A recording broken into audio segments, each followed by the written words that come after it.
बारकाईने बघितलं तर तसा त्या बातमीशी माझा अर्थार्थी दुरान्वय देखील संबंध नाही। आपल्याला सगळ्यांना माहिती आहे की अनेक वर्ष पुणे जिल्ह्याचा पालकमंत्री मी फक्त 99 ते 2004 साली नव्हतो, त्याच्यानंतर ज्या सरकारमध्ये काम केलं त्यांनी मला पुण्याचा पालकमंत्री ठेवलं। अपवाद फक्त मी सरकारमध्ये नव्हतो तो काळ होता आणि त्याच्यामुळे नेहमीच माझी कामाची पद्धत असते की ज्या जिल्ह्याची जबाबदारी आपल्यावर असेल त्या जिल्ह्याचे विकासाचे प्रश्न मार्गी लागावेत।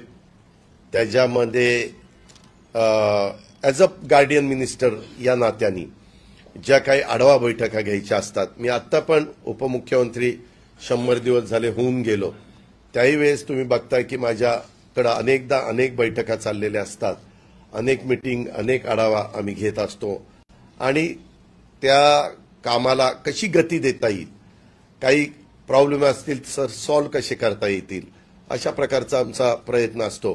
थोडंसं सुरुवातीला पत्रकार मित्रांनी बातम्या पण दिल्या, अजित पवार वित्त आणि नियोजन खात्याचा मंत्री आहे, ह्या खात्याचे आढावा घेतो, त्या खात्याचा आढावा घेतो।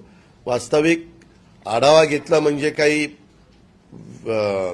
जो त्या खात्याचा मंत्री असतो त्याचं काही काढून घेतलं अशातला होत नाही। उलट त्या मंत्र्यांना पण कधी कधी एखादी गोष्ट फायनान्समुळे थांबलेली असते, कधी एखादी गोष्ट प्लॅनिंगने काही प्रश्न निर्माण केलेले असतात, कधी एखादी गोष्ट काही आणखीन कुठल्या डिपार्टमेंटचा प्रश्न येतो तिथं थांबलेली असते, कधी एखादी मीटिंग झाल्यावर पाठपुरावा होत नाही म्हटल्यानंतर थोडंसं ते साईडला काम पडतं। असं होऊ नये म्हणून आम्ही ते आढावा घेत असतो आणि तसं पुण्यामध्ये देखील मी नेहमीच आढावा घेतो। पुण्यातल्या पत्रकार मित्रांना माहिती आहे, पुणेकरांना पण सगळ्यांना माहिती आहे। परंतु आत्ता मधी एका रिटायर IPS ऑफिसरनी एक पुस्तक लिहिलं आणि त्या पुस्तकाच्या बद्दल सातत्याने काही ना काही बातम्या यायला लागल्या आणि पार त्याच्यात अजित पवार आता अडचणीत, अजित पवारांची आता चौकशी करा, अजित पवारांनी असं केलं, अजित पवारांनी तसं केलं। मी काही केलं नाही। मी आपल्याला सगळ्यांना सांगतो की त्याच्या संदर्भात मी एक क्लिप बघितली एका चॅनलला, तत्कालीन विभागीय आयुक्त आणि राज्य शासनाचे म्हणजे दिलीप बंड यांनी सविस्तर स्पष्टीकरण केलं। त्याच्यामध्ये सदर प्रकरणातील कागदपत्रांचं मी अवलोकन केलं। ते बघता 2008 साली हे प्रकरण सुरू झालेलं होतं। पत्रकार मित्रांनो, 2008 साली हे प्रकरण ज्यावेळेस सुरू झालं त्यावेळेस आता काही जण हयात पण नाहीयेत, परंतु 2008ला महाराष्ट्र शासनाच्या गृह विभागाने 21 फेब्रुवारीला एक GR काढला आणि त्याच्यामध्ये अशी प्रस्तावना लिहिली, पुणे शहर या परिसरातील वाढते औद्योगिकरण व त्यासाठी लागणारे पोलीस कार्यालय व निवासस्थानाची गरज भागवणे यासाठी पोलीस विभागाकडे उपलब्ध असलेल्या जागेचा कशा प्रकारे उपयोग करता येईल याचा विचार करून त्या अनुषंगाने प्रस्ताव तयार करण्यासाठी संबंधितांची समिती गठीत करण्याची बाब शासनाच्या विचाराधीन होती। शासन निर्णय या बाबींचा विचार करून पुणे शहर परिसरात पोलीस विभागाकडे उपलब्ध असलेली जागेची पाहणी करून सदर जागेचं पोलीस कार्यालय व निवासस्थानाची गरज भागवण्यासाठी कशा प्रकारे उपयोग करता येईल हे तपासून त्यानुसार प्रस्ताव शासनास सादर करण्याकरता खालील प्रमाणे समितीची गठीत करण्याचा शासन मान्यता देण्यात येत आहे। समितीचं स्थान, त्याच्यात अध्यक्ष विभागीय आयुक्त महसूल पुणे, जिल्हाधिकारी सदस्य पुणे, पोलीस आयुक्त पुणे सदस्य पुणे, PMC कमिशनर सदस्य, अप्पर पोलीस आयुक्त प्रशासन सदस्य सचिव, मुख्य अभियंता सार्वजनिक बांधकाम विभाग पुणे। उपरोक्त समितीनं आपला अहवाल व प्रस्ताव 3 महिन्यात शासनास सादर करावा। महाराष्ट्राचे राज्यपाल यांच्या आदेशानुसार गृह विभागाच्या कार्यसन अधिकाऱ्याचं सहीचं ही 6 जणांची समिती नेमली, त्याचं हे पत्र, हे 21 फेब्रुवारी 2008चं। ते पत्र झाल्यानंतर त्याच्या संदर्भात ती कमिटी बसली असेल, काय झालं असेल मला त्याच्यामध्ये माहित नाही, कारण ती डिपार्टमेंटच वेगळं असल्यामुळे माझा तसा अर्थार्थी काही त्याच्याशी संबंध नव्हता. परंतु त्या संदर्भामध्ये पुढे हे पत्र होतं 21 फेब्रुवारीला आणि त्यांना ते द्यायला सांगितलेलं होतं. त्याच्या संदर्भात समितीनं अनेकदा बसले, समिती गठन झाली 21/2/2008ला, जे मी आता सांगितलं. शासनाने गठीत केलेल्या समितीचा अहवाल शासनाला प्राप्त झाला 5/8/2008ला, म्हणजे 6 महिन्यांनी. सदर अहवालावर शासन स्तरावर निर्णय होऊन 28/8/2009 रोजी पत्रानुसार एका कंपनीला निविदा अंतिम करण्यात त्या ठिकाणी आली. त्याच्या आधी म्हणजे आता 28/8ला ज्यावेळेस नाही 5/8ला हे आलं, म्हणजे अहवाल आला. अहवाल आल्यानंतर त्याच्यामध्ये एक अशी पण तत्कालीन त्यावेळेसचे गृहमंत्री यांच्या दालनामध्ये एक बैठक झाली. त्या बैठकीत पुणे शहर परिसरात पोलीस विभागाचे कार्यालय निवासस्थानाची गरज भागावी यासाठी पोलीस यंत्रणेकडे असलेल्या जागेचा उपयोग करण्यासाठी प्रस्ताव तयार करण्याबाबत माननीय मंत्री गृह यांच्या उपस्थितीत त्यांच्या मंत्रालयीन दालनात 16/1/2009 रोजी झालेल्या बैठकीचे इतिवृत्त. बैठकीस खालील अधिकारी आज उपस्थित होते. स्वतः गृहमंत्री, नंतर श्रीमती चित्कला झुकसी, अप्पर मुख्य सचिव गृह, नितीन करील, त्यावेळेसच्या मुख्यमंत्र्यांचे सचिव A.N. रॉय, पोलीस महासंचालक महाराष्ट्र.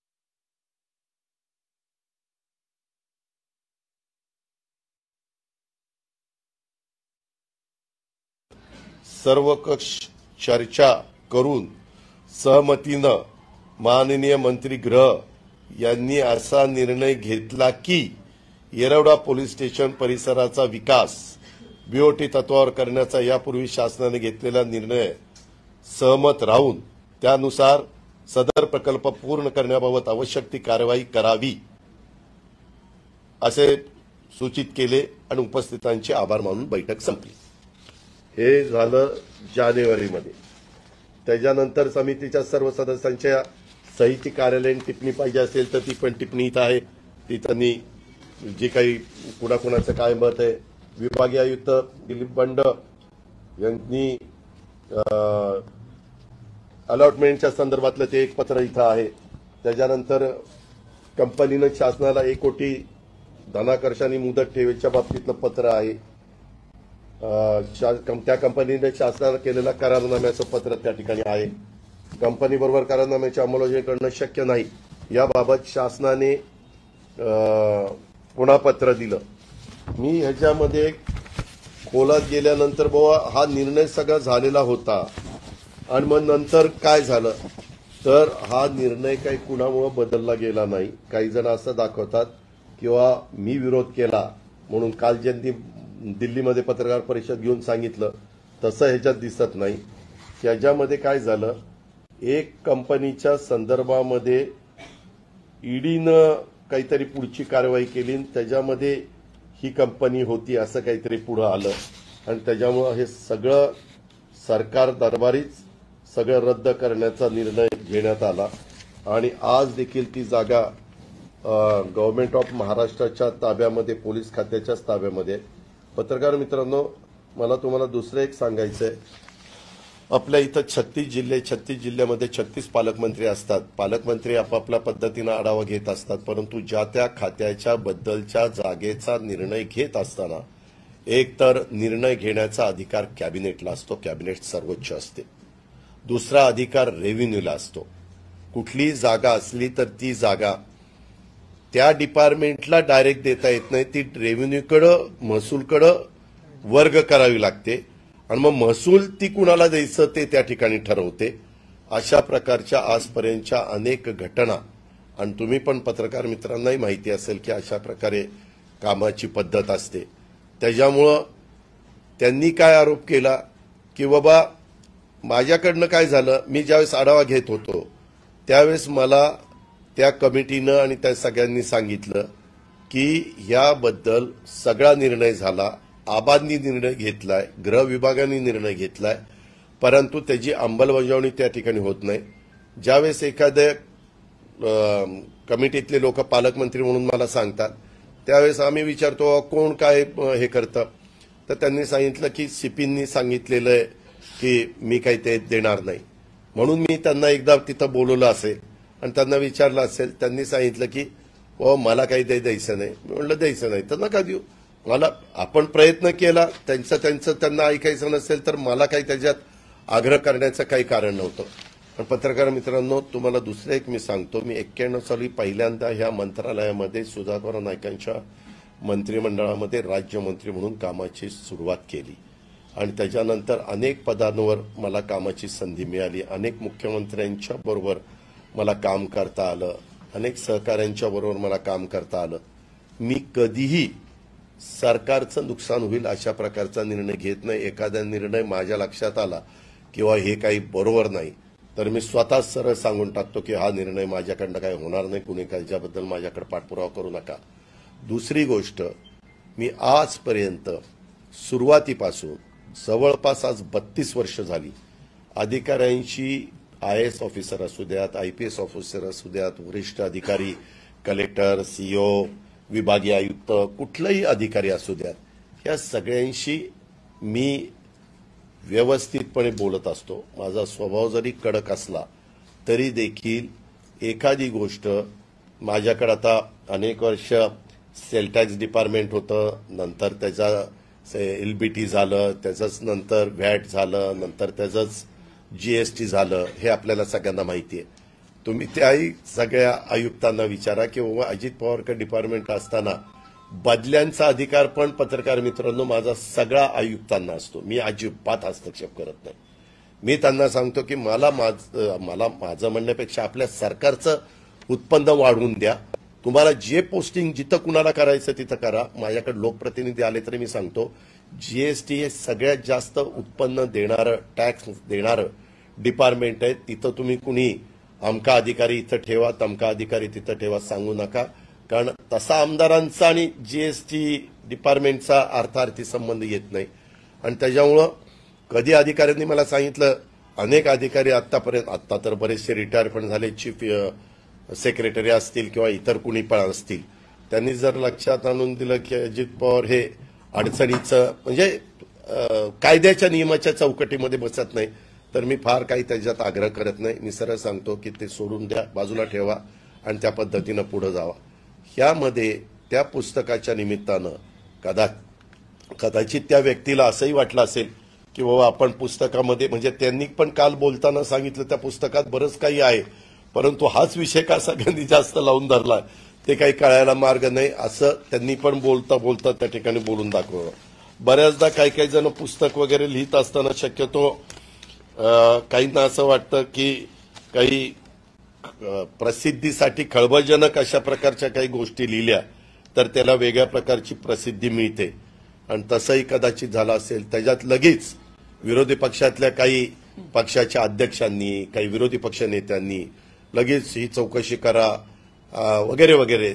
अर्थात तो त्यांचा अधिकार आहे, तो लोकशाहीमध्ये प्रत्येकाला आपलं आपलं मत व्यक्त करण्याचा अधिकार आहे, परंतु त्याची चौकशी करा नाहीतर आणखीन काय करा, आपल्याला त्याच्याशी काही घेणं देणं नाही. कुठल्याही ठिकाणी माझी याच्यामध्ये सही नाही. कुठल्याही मिटिंगला, ज्या मिटिंग होतात या निर्णय घेण्याच्या संदर्भात, कुठल्याही मिटिंगला माझ्या माहितीप्रमाणे मी कुठं हजर नाही. फक्त वेगवेगळ्या बाबा कुठले महत्वाचे प्रश्न आहेत आणि कुठले आढावा, कारण तुम्ही बघा काल त्या बोलत असताना असंही बोलल्या, स्वर्गीय R.R. पाटील त्यांना बोलले की बाबा ह्या विषयामध्ये तुम्ही फार लक्ष त्या ठिकाणी घालू नका, असं काहीतरी काल त्यांनी वक्तव्य केलं असं माझ्या वाचनात आणि ऐकण्यामध्ये त्या ठिकाणी आलं. अशा प्रकारचं हे सगळं काम आहे आणि मी पुन्हा सांगतो ह्याचा माझा अर्थार्थी काही संबंध नाही. मी कधीही आरआरला की हे असं करा तसं करा असं सांगितलं नाही. उलट आत्ता देखील पुण्यामध्ये मेट्रोच्या संदर्भातली कामं चाललेली आहेत आणि मेट्रोचा व्हीजीएफ भरून काढण्याच्या करता कितीतरी मोक्याच्या जागा सरकारने मागच्या मग पोलीस खात्याची जागा असेल, इव्हन पॉलिटेक्निकची जागा असेल, आपल्या विद्यापीठाच्या अलीकडच्या बाजूला बघा डावीकडे पॉलिटेक्निक कॉलेज आहे तिथली जागा असेल, अशा वेगवेगळ्या महत्वाच्या जागा व्हीजीएफ तो भरून काढण्याच्या करता त्या बाबतीमध्ये दिल्या. आमचं एवढंच म्हणणं आहे की बाबा कुठल्याही जागा देत असताना त्याच्यात पारदर्शकता असावी, त्याच्यामध्ये कुठल्याही असं कोणाला शंका कुशंका घ्यायला जागा राहू नये. कारण शेवटी हा जनतेच्या जागा आहेत, जनतेचा पैसा आहे आणि आम्ही लोक तिथं काही काळाकरता निवडून गेलेलो असतो, विश्वस्त म्हणून काम करत असतो, शपथ आम्ही घेतलेली असते वगैरे वगैरे अशा सगळ्या बाबी आहेत. अहो कुणाची चौकशी करता? चौकशी कुणाची करता? जागा आहे तिथंच आहे, जागा कुठं गेलेलीच नाहीये. जागा गृह विभागाची आहे ना, आणि तिथं वेगवेगळे अधिकारी जाऊन बघून आले तर रेकॉर्डला पण ते आहेत, पाहणी केली. म्हणजे काही अधिकाऱ्यांनी आता हे सीपी असताना ह्यांचा विरोध आहे, आधीच्या सीपीचा सपोर्ट आहे कारण त्यांनी तशा सह्या केलेल्या आहेत. नंतर त्याच्यातले काही सीपी केंद्रामध्ये गृहराज्यमंत्री पण झालेले. नाही ऐका ना, त्याच्या संदर्भामध्ये का हस्तांतर केलं नाही ते मला काय माहिती. त्यांनी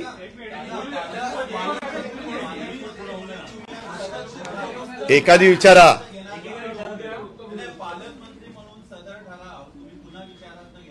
नाही माझं काय कारण आहे? मी याच्यामध्ये कुठेही नव्हतो. गृह विभागाची जागा गृह विभागाने समिती केलेली होती, त्यांनी त्याच्यामध्ये GR काढलेला होता. माझा काहीच संबंध नाही. मला कशाला ती जागा कुणाला दुसऱ्याला द्यायला मी निघालो?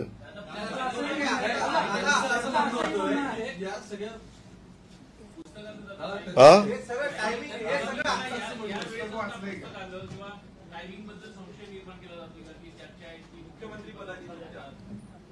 नाही मला हे का प्रत्येकाच्या वेगवेगळ्या प्रकारचं काम असतं. काही काही अधिकाऱ्यांची कामं कशी असतात काय असतात तुम्हाला सगळ्यांना माहिती आहे.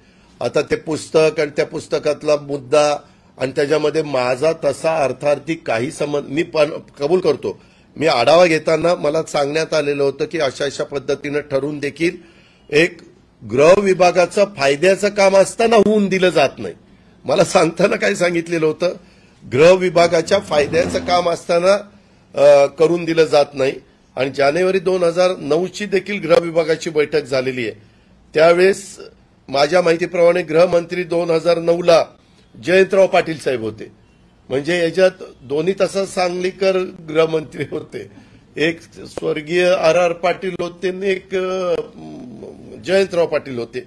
आणि 26/11ला आपल्या जयंतराव RRनी राजीनामा दिला आणि 1 वर्षाच्या करता मला वाटतं जयंतरावांना त्यावेळेस पक्षाने गृहमंत्री पदाची जबाबदारी दिली होती.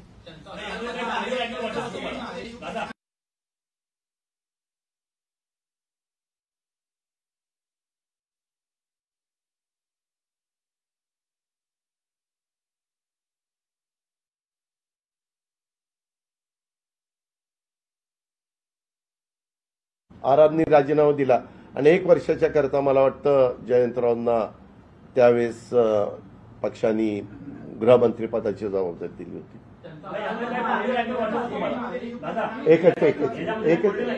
एकच मिनिट.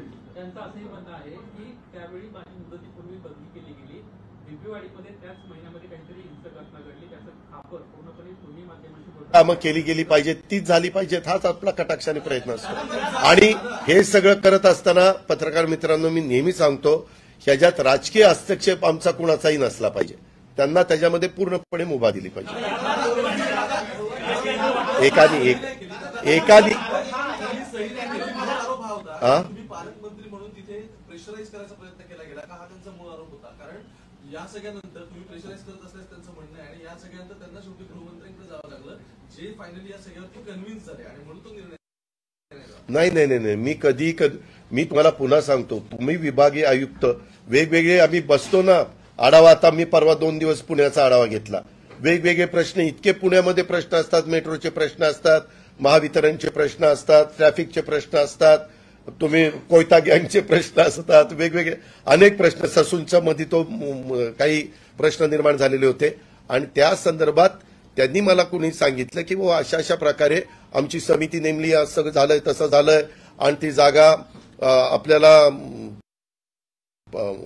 गृह विभागाला चांगल्या प्रकारे घरं बांधून मिळतायत, क्वार्टर्स बांधून मिळतायत, त्यांची अवस्था अतिशय दयनीय आहे आणि कुठेही नुकसान नाही, उलट आहे ते फायद्याचंच आहे वगैरे वगैरे. तर मी म्हणलं मग कुणाचा विरोध आहे? तर ते म्हणले की वो आत्ताचे जे सीपी आहेत त्यांनी विरोध केलेला आहे. म्हणून म्हणलं त्यांना बोलवा. त्यांना विचारलं तर ते म्हणले नाही माझ्या बुद्धीला पटत नाही. म्हणलं पटत नाही तर राहू दे. त्याच्यावर ह्याच्यापेक्षा मी काय केलं?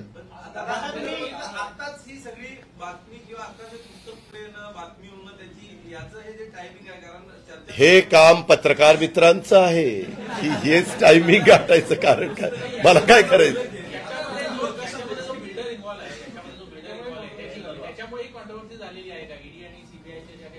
मला त्याच्याबद्दल काहीच माहित नाही, कारण ही केस कधीची 2008ची, आपण 2023ला 15 वर्ष झालेली आहे. 15 वर्ष काही साधा काळ नाहीये. त्याच्यामुळं त्या संदर्भात पेपर्स आहेत, सगळ्या काही गोष्टी आहेत. काही कुठल्या माहितीच्या अधिकारात तुम्ही पण माहिती मागितली तर कुठली माहिती झाकून राहणारी नाहीये. आणि त्याच्याबद्दल त्यावेळेस त्या कमिटीचे अध्यक्ष होते दिलीप बंड, त्यांनी पण प्रेस कॉन्फरन्स घेऊन काय सांगितलं, त्यांनी पण काय सांगितलं, ह्याच्यात अजित पवारांचा काही संबंध नाही. हे गृह विभागाने घेतलेलं काम आहे आणि मी ती कमिटी नेमलेलीच नाही. मला माहिती पण नव्हती अशी काही कमिटी नेमलेली.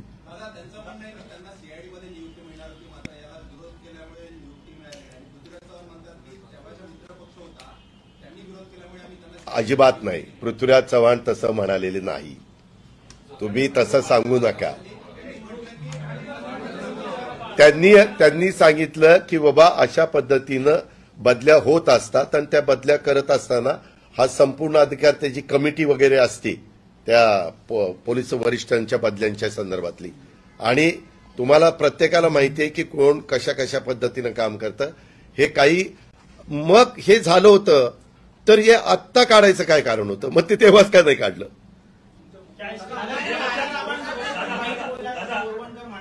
काय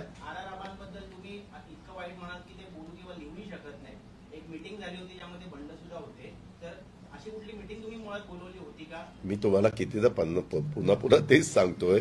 मला फक्त एकदा सांगितल्यानंतर मी बाबा ते त्यांनी सांगितल्यावर परत मी त्या कामाकडे डुंकून बघितलं नाही. आता तेच देत नाही, त्यांच्या खात्याच्या वरिष्ठांनी सांगून ते केलेलं. आणि पण त्या जे सांगतायत की त्यांनी विरोध केला म्हणून ती जागा वाचली, तसं अजिबात नाहीये. हा निर्णय जवळपास झाला होताच नंतरच्या काळामध्ये. पण ईडीची ती इन्क्वायरी, ते 2G का काहीतरी ते प्रकरण होतं ना, हा स्कॅम, त्याच्यामध्ये ती कंपनी आली का असं काहीतरी झालं म्हणून ते थांबलं.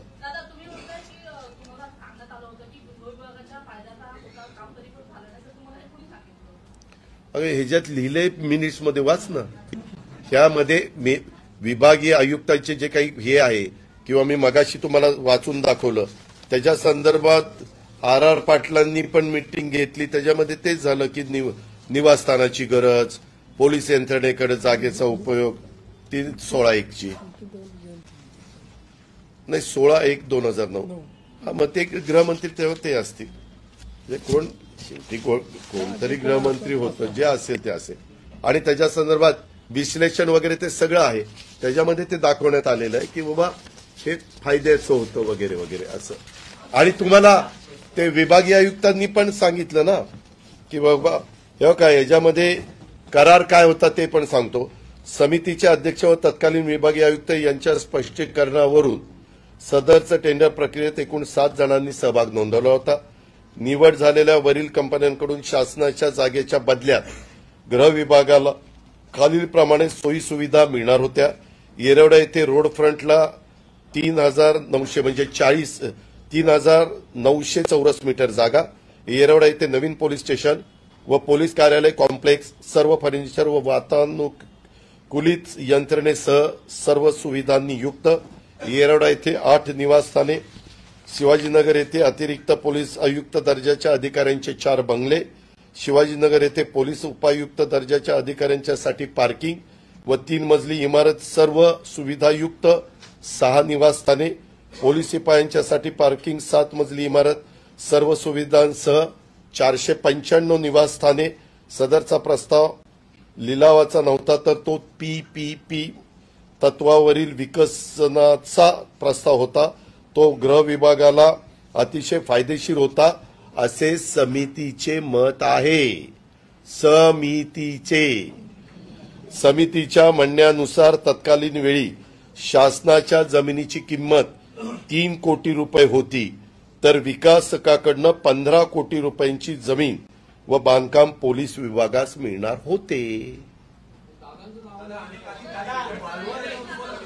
हा ते पुढचं मगाशी ऐका ना, मगाशी काही गोष्टी दरम्यानच्या काळात पुण्याच्या पोलीस आयुक्त डॉक्टर सत्यपाल सिंग यांची बदली होऊन श्रीमती मीरा बोरवणकर या पुण्याच्या पोलीस आयुक्तपदी आल्या होत्या।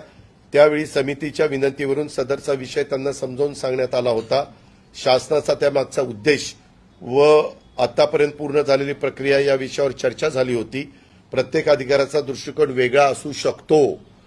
डॉक्टर सत्यपाल सिंग यांनी आग्रहाने मंजूर केलेल्या प्रकल्पाला नंतर आलेल्या पोलीस आयुक्त श्रीमती मीरा बोरवणकर यांची सहमती नव्हती। सदर कंपनी माननीय उच्च न्यायालयात सुद्धा गेली होती। त्यावर उच्च न्यायालयाने 6 आठवड्यात निर्णय घेण्याचे कळवलेले होते। ते पण इथं आहे, उच्च न्यायालयाने कळवलेलं। सदर प्रकरणात वापरात बदल करण्यासाठी महसूल आणि वन विभागाची मान्यता घेण्यात आली नाही व ईडीने सदर प्रकरणातील जमीन जप्त करण्याचे आदेश निर्गमित केले असल्याने कंपनीबरोबर शासनाने केलेल्या करारनाम्याची अंमलबजावणी करणे शक्य नाही असे शासनाने कंपनीला कळवलेले आहे असे कागदपत्रावरून दिसून येते। सरकारी अभियोक्ता यांच्या 28/11/2016 च्या शासनास दिलेल्या पत्रावरून शासनाने सदरचा करारनामा शासनावर बंधनकारक नसल्याने तो रद्द करण्यास कंपनीला कळवले। आणि मगाशी मी तुम्हाला सांगत होतो की ह्याच्यामध्ये सदर कागदपत्राचं अवलोकन केलं असताना सदरचे प्रकरण 2008 साली सुरू झाल्याचं दिसून येतं। सदर प्रकरणात मूळ प्रस्ताव हा गृह विभागाचाच होता। त्यावेळी स्वर्गीय RR पाटील गृहमंत्री होते आणि त्याच्यानंतर जयंतराव पाटील गृहमंत्री होते। त्यावेळी चितकला जुगसी या अप्पर मुख्य सचिव गृह होत्या व डॉक्टर सत्यपाल सिंग हे पुण्याचे पोलीस आयुक्त होते।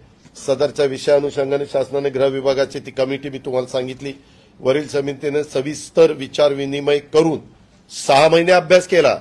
दुसऱ्या महिन्यात कमिटी केली, 8व्या महिन्यात अभ्यासांती सविस्तर विचार विनिमय करून अभ्यासांती 5/8/2008 शासनाला अहवाल सादर केला। तत्कालीन अमुस ग्रह यांनी सुद्धा सदर ठिकाणी 2 वेळेला भेट दिली। त्या अहवालावर शासन स्तरावर निर्णय होऊन 28/8/2009 रोजी त्या कंपनीला मेसर्स एव्हर स्माईल कंपनीला निविदा अंतिम करण्यात आली। लेटर ऑफ अलॉटमेंट देण्यात आलं। शासनातर्फे नोंदणीकृत करारनामा करण्यात आला। आवश्यक ती बँक गॅरंटी देण्यात आली। हा संपूर्ण विषय हा गृह विभाग व शासनाने नेमलेल्या 6 सदस्यीय समिती हाताळत होती। या विषयाचा माझा काहीही संबंध नव्हता। सदर समितीमध्ये पुण्याचे तत्कालीन पोलीस आयुक्त सत्यपाल सिंग हे पोलीस अधिकारी होते। ते आपल्या देशाचे नंतर गृह राज्यमंत्री बनले। पोलीस विभागातील कर्मचाऱ्यांना अधिकाऱ्यांना जुन्या झालेल्या पोलीस स्टेशनचे प्रश्न वगैरे वगैरे पालकमंत्री या नात्याने विविध विकास कामाचा आढावा घेणे हे त्या पालकमंत्र्याचे काम असतं। सदर आढावा घेताना सदरचा विषय शासनाच्या मान्यतेनंतरही तसाच पडून असल्याने शासकीय समितीने माझ्या निदर्शनास आणून दिले आणि जागा हस्तांतरित झाली नाही असं सांगितलं। एवढ्या पुरताच माझा संबंध आला म्हणून ते प्रश्न विचारला, पण त्यांनी सांगितलं नाही तर नाही।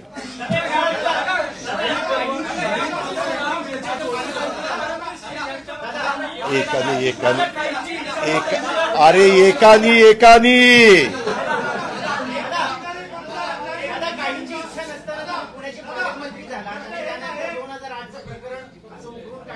काय नाही रे, या बाग अजिबात योगायोग नाही, अजिबात नाही.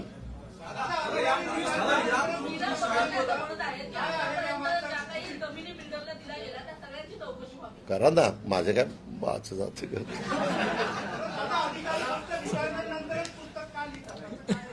अहो मला तर एखादी माझ्या डोक्यात आज सांगितलं की IAS IPS ऑफिसर महत्वाचे अधिकारी रिटायर झाल्यानंतर अशा पद्धतीनं काही लिखाण करायचं म्हटलं तर त्याची पूर्व परवानगी घ्यावी लागती म्हणे.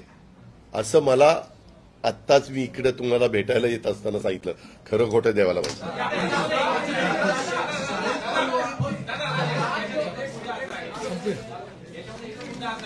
काय एकच मुद्दा आहे. दोन गृहमंत्री इन्व्हॉल्व होते, ज्यांची नावं तुम्ही घेतली. जयंत पाटील पण गृहमंत्री होते, RR पाटील थांबले नाही. तर जयंत पाटलांनी सुद्धा या संदर्भात काही स्पष्टीकरण दिलं पाहिजे किंवा त्यांच्याबद्दल काही. नाही, पण अहो माझं काय म्हणणं आहे, कुणी स्पष्टीकरण द्यायचं काही कारण नाही.